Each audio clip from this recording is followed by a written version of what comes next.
Hi, tayo po ay nagpapasalamat sa oras na ito sa kasalan ni Ian J. at ni Leslie. Sabi ng Matthew 19 verse 6, "So they are no longer two but one. What God has joined together, let no man put asunder." Hindi na sila dalawa, kundi iisa. Ang pinagsama ng Diyos ay huwag paghiwalayin ng tao.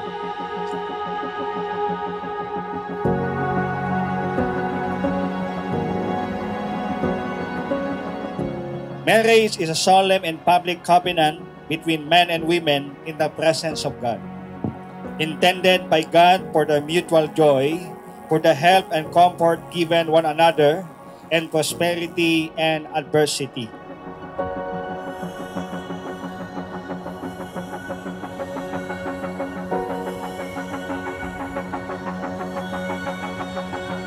Ang kasalan ni Ian J. at ni Leslie, alam ko na ito ay matagal nilang panalangin sa Diyos, matagal nilang pinagplanuhan, at dumating na nga yung tamang panahon na sila'y haharap sa ating Panginoon.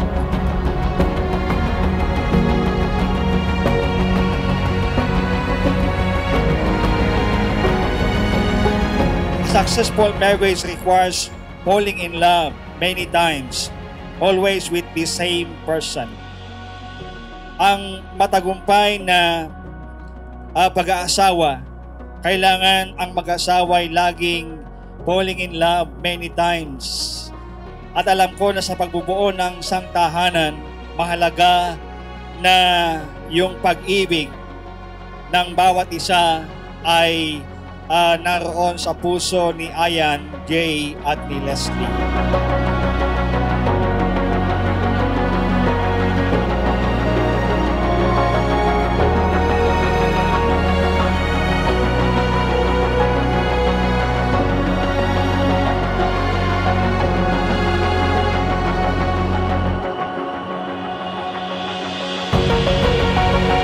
Spiritual marriage means union with God, soul and spirit.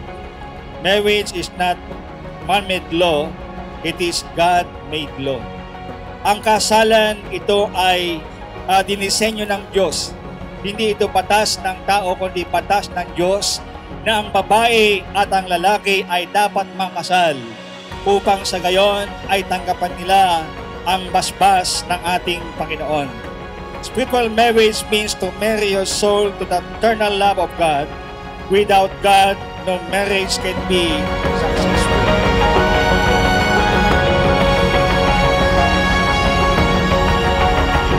Kapag tinanggap ninyo, Ian J.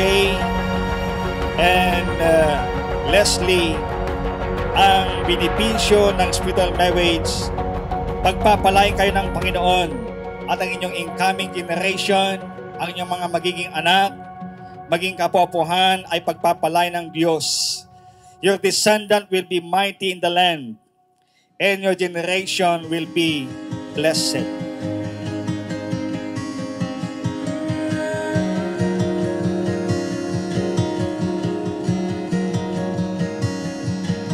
Leslie and Ian J., mahalaga ang pananalangin sa Diyos. Itanim ninyo sa inyong puso na bukas ang kalangitan. Matutunan ninyo ang manalangin sa Panginoon. Ano man ang ipinundar ninyo, ito'y pagpapalay ng Panginoon as you continue to learn how to pray to the Lord. Mahalaga ang pananalangin sapagkat ito ang susi ng matagumpay na pagsasama ng babae at lalaki. A joint prayer and devotional life for a married couple work best when it is natural outgrowth of each partner's personal time with God.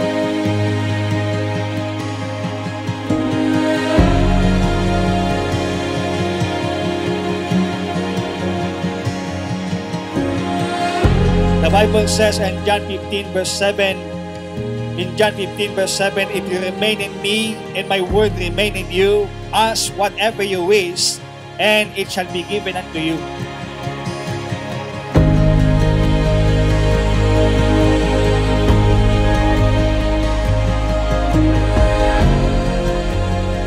buong katungkulan ng lalaki, how to make her wife beautiful.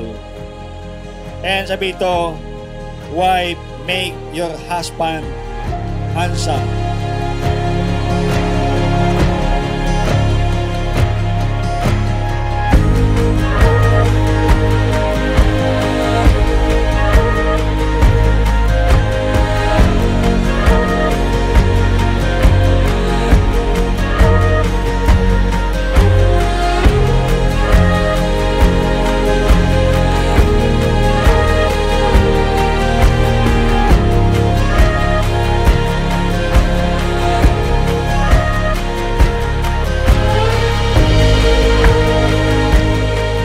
Your trust to each other, open and honest communication, mutual confidence, create a foundation that allows both partners to feel secure and having trust each other.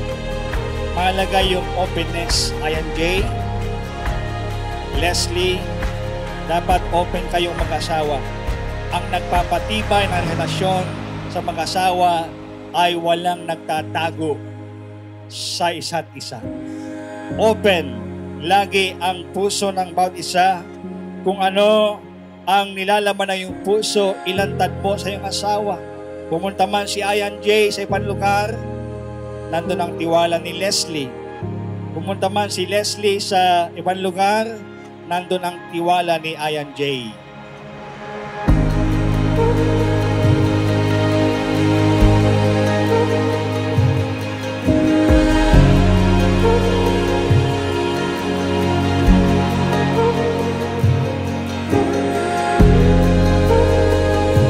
Communication, it will build a strong relationship. There must be active listening. Mahalaga sa bawat isa, Leslie and Ayan J, kung nagsasalita si Ayan J, makinig si Leslie. Kung nagsasalita naman si Leslie, makinig si Ayan J. Bigyan ng pagkakataon ang bawat isa. Ito, giving your full attention. When your partner speak, avoid interruption. Being sure you can understand.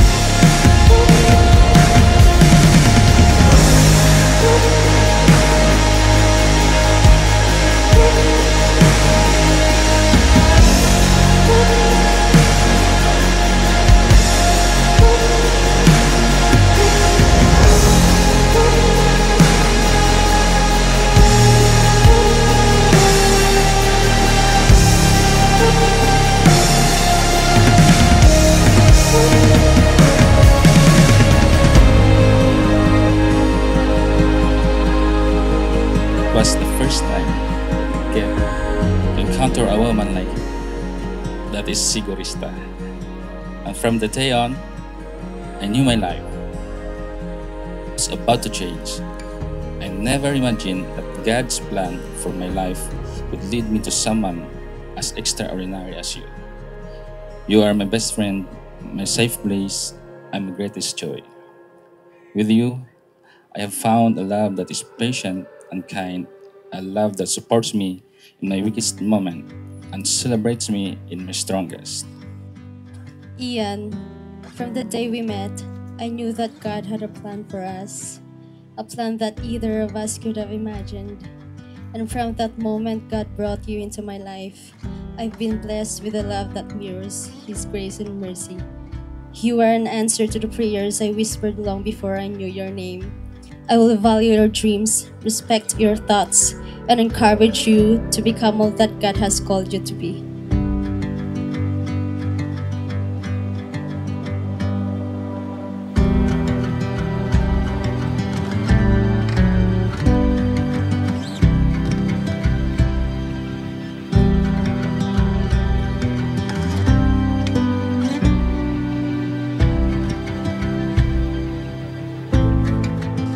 Mayroong isang kwento nung bagong kasal, ang tawag ay, "Honey, tulog na tayo."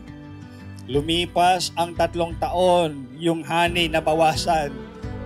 "Han, tulog na tayo." After 5 years, yung honey naging han. Nung 5 years na, huy, halika na, tulog na. Yung sweetheart, tulog na tayo. After 3 years, yung sweetheart naging sweet, tulog na tayo. After 5 years, yung sweet, sabi niya, psst, psst, may kan, tulogan. Nagbabago yung timpla. Bakit kaya? Because of lack of communication ng mag-asawa. Kahit anong oras na dapat matulog, kung may dapat pag-usapan, Leslie and Ian J, pag-usapan ninyo. Kahit madaling araw na. Ang mahalaga ma-solve yung dapat ninyong dapat pag-usapan ay may ayos. Sapagkat mahalaga ang komunikasyon.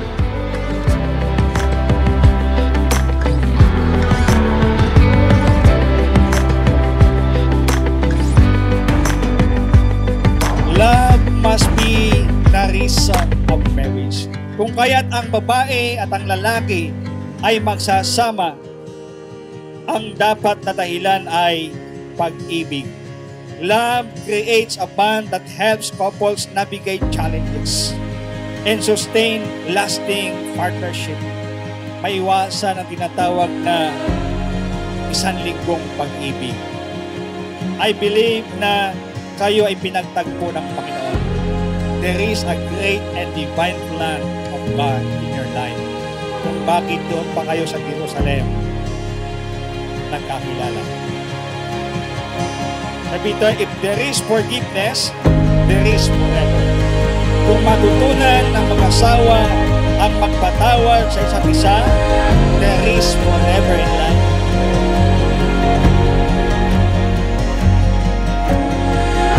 Mga lalaki, ibigin ninyo ang inyong mga asawang babae tulad ng pagmamahal ni Kristo sa iglesia at ibinigay niya ang kanyang buhay para dito. Ang tunay na pag-ibig ay pagbibigay ng buhay. It is the true meaning of life. In 1 John 3:16, alam po natin na ang pag-ibig ng Diyos, God is love. The origin of love is God Himself. Ang tao ay natutong magmahal nung maranasan niya ang pag-ibig ng Diyos. At ang pag-ibig ng Diyos, ang sabi niya sa John 3:16, for God so loved the world that He gave His only begotten Son, that whoever believeth on Him should not perish, but have everlasting life. Ang pag-ibig ng Diyos ay kakaiba. Sabi nga nila, ang pag-ibig ng Diyos unconditional.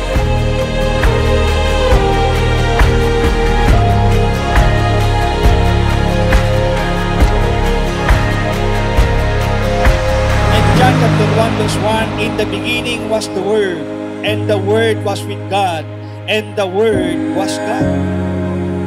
Kaya mahalaga ang inyong komunikasyon sa Diyos. When your communication to God is very strong, no one can destroy your relationship. Walang makakasila sa inyong pamamahal. Kaya mahalaga sa inyo, ipagpatuloy ninyo ang inyong pagsamba sa Diyos. Mahalaga ang inyong pananalig sa Panginoon sapagkat ito ang nagwe-welcome ng blessing and prosperity sa loob ng tahanan. Pagpapalay kayo ng Diyos sa lahat ng inyong gagawin. Pagpapalay ng Diyos ang lahat ng hahawakan ng inyong kamay sapagkat inyong tinalaga ang inyong buhay sa Panginoon.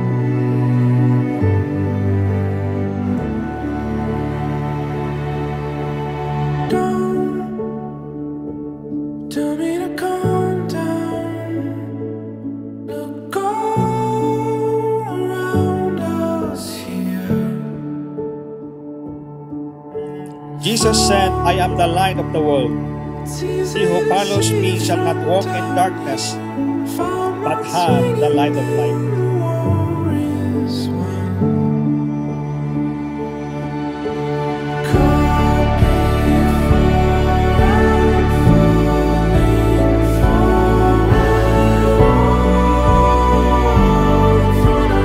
Ang belo ay sumisimbolo sa covering ng Panginoon.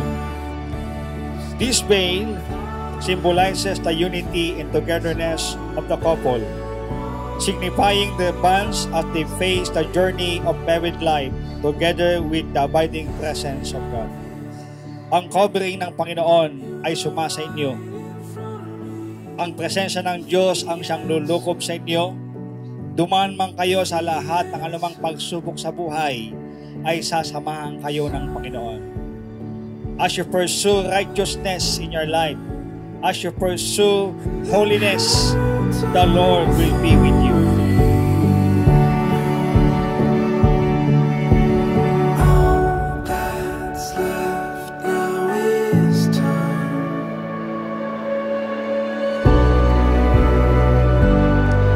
Ang court ay tinatawag na time of God o ang pagtatali ng Diyos.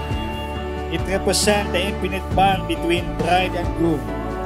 The cord is placed over the couple's shoulder in loose. Infinity loop, symbolizing the lifelong connection and the support they offer to each other. Ang pagtatali ng Diyos sa inyong mag-asawa ay nagpapatunay ng Diyos ang nagkasal sa inyo.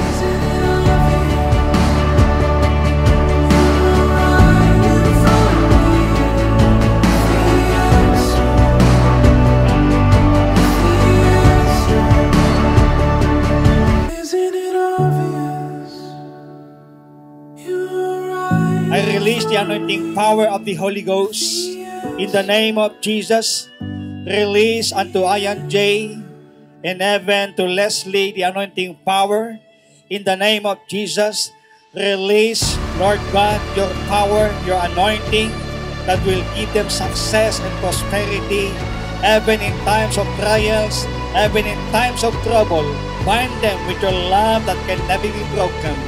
In the name of Jesus, I cancel and I destroy all the works of the enemy upon their lives and surround them with your walls of protection, with your walls of fire, in Jesus' mighty name. And God in heaven, send forth your angels unto them that will abide to them, Lord, that will guide them forever. In Jesus' name we pray. Amen.